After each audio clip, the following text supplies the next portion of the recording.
Salam, gəlin bugün şuurun dərinliklərinə enək və kişi ilə qadın zəkası arasındakı fərqləri izah etməyə çalışan çox maraqlı, amma bir o qədər də mübahisəli tarixi bir nəzəriyyəni araşdıraq.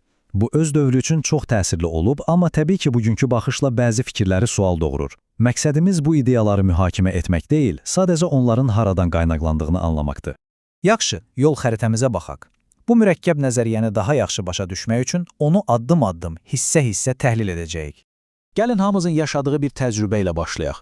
Belə deyək, dumanlı bir hiss necə olur ki, aydın bir fikrə çevrilir? Bu proses necə baş verir?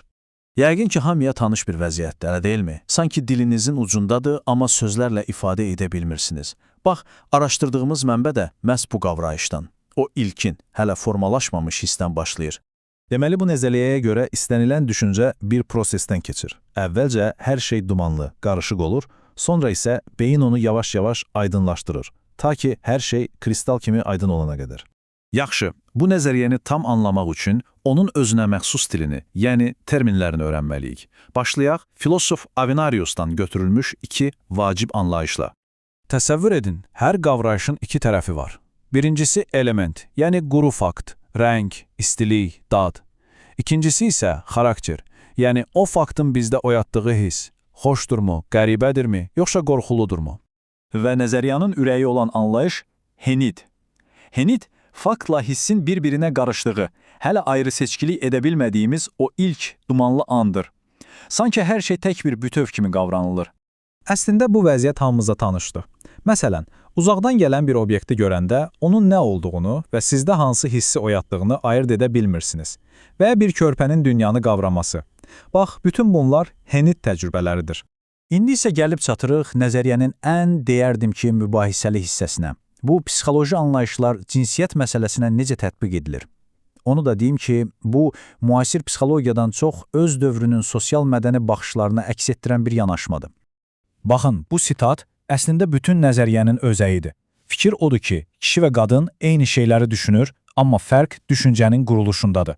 Nəzəriyyəyə görə kişinin şuuru daha analitik, yəni parçalanmış, qadının şuuru isə daha bütöv, yəni heynidə yaxındır. Bu cədvəl isə deyə bilərik ki, bütün müqayisəni gözümüzün önünə sərir, müəllif bu psixoloji vəziyyətləri o dövrün stereotiplərinə uyğun olaraq fiziki xüsusiyyətlərlə, hətta həssaslıq dərəcəsi ilə belə əlaqələndirməyə çalışır. Amma nəzəriyyə təkcə fərqləri saymaqla kifayətlənmir. O, bu fərqlərdən ortaya çıxdığını iddia etdiyi bir asıllıq dinamikasını da təsvir edir. Baxın, burada çox maraqlı bir dinamika ortaya çıxır. Nəzəriyyəyə görə, henid vəziyyətində olan şuur, öz dumanlı fikirlərini anlamaq üçün aydınlaşmış şuura ehtiyac duyur. Bu, bir növ mənə Kantın kişi və qadın birlikdə tam insanı təşkil edir fikrini xatırladır. Amma burada bərabərlikdən çox, bir-birini tamamlama, hətta bir növ asıllıq var. Və bu nöqtədə nəzəriyyə, belə demək mümkünsə, öz siyasi nəticələrini ortaya qoyur. Mənbə o dövr üçün çox cəsarətli bir iddia irəli sürür. İddia edir ki, qadının təbiətən öz düşüncələrini aydınlaşdıran bir kişiyə meyl etməsi əslində cinsiyyət bərabərliyi ideyasının təbii bir inkarıdır. Bu, şübhəsiz ki, iyerarxik bir yanaşmadır. Yəni, təklif olunan modelə görə şuur tək başına yaranmır. O, sanki bu iki fərqli zəkanın qarşılıqlı təsiri ilə tamamlanır. Fikrin son cümləsi isə çox güclüdür. Qadın öz şuurunu kişidən alır. Yəni, biri olmadan o birinin şuuru tam formalaşmış sayılmır. Yaxşı, bəs bütün bu mürəkkəb çərçivəni qurduqdan sonra əldə etdiyimiz yekun nəticə, əsas fikir nədir? Deməli, ən vacib məqam budur. Nəzəriyyə insanların nə düşündüyü ilə yox, düşüncələrinin nə dərəcədə aydın və strukturlaşdırılmış olduğu ilə maraqlanır. Fərq məzmunda deyil, formadadır. Və bütün bunlar bizi son bir suala gətirib çıxarır. Zehni anlamağa çalışan bu kimi tarixi cəhdlər bizim bugün kimlik və cinsiyyət haqqında düşüncələrimizi necə formalaşdırıb? Bu köhnəlmiş ideyaların kölgəsi hələ də şuurumuzun dərinliklərində yaşayır. Bu barədə düşünməyə dəyər. Diqqətiniz üçün təşəkkürlər.